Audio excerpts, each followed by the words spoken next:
চাঁপাইনবাবগঞ্জে বৃষ্টির কারণে বাড়ছে ডেঙ্গু রোগীর চাপ।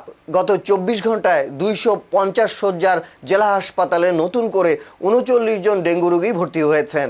একই সময় ৩৬ জনকে ছাড়পত্র দেওয়া হয়েছে এবং অন্যত্র রেফার করা হয়েছে একজন নারী রোগীকে। শুক্রবার ২১ আগস্ট বিষয়টি নিশ্চিত করে জেলা হাসপাতালের আবাসিক মেডিকেল অফিসার ডক্টর মাহবুব হাসান জানান, বর্তমানে হাসপাতালে ভর্তি রয়েছেন ৫২ জন ডেঙ্গু রোগী। এ সময় ডেঙ্গুতে কারো মৃত্যু হয়নি। হাসপাতাল কর্তৃপক্ষ জানায়, চলতি বছরের ১ জানুয়ারি থেকে ২১ আগস্ট পর্যন্ত ডেঙ্গু আক্রান্ত হয়ে হাসপাতালে মোট ৪৯২ জন ভর্তি হয়েছেন। বহির্বিভাগে শনাক্ত হয়েছেন ৩১৬ জন। এ সময় ডেঙ্গু আক্রান্তে কোনো রোগীর মৃত্যু হয়নি। ডক্টর মাহবুব জানান, বৃষ্টির কারণে ডেঙ্গু রোগীর চাপ বাড়ছে। পরিস্থিতি মোকাবিলায় ডেঙ্গু কর্নার প্রস্তুত রাখা হয়েছে। একই সঙ্গে প্রয়োজনীয় ঔষধ ও চিকিৎসা সরঞ্জাম মজুদ রয়েছে।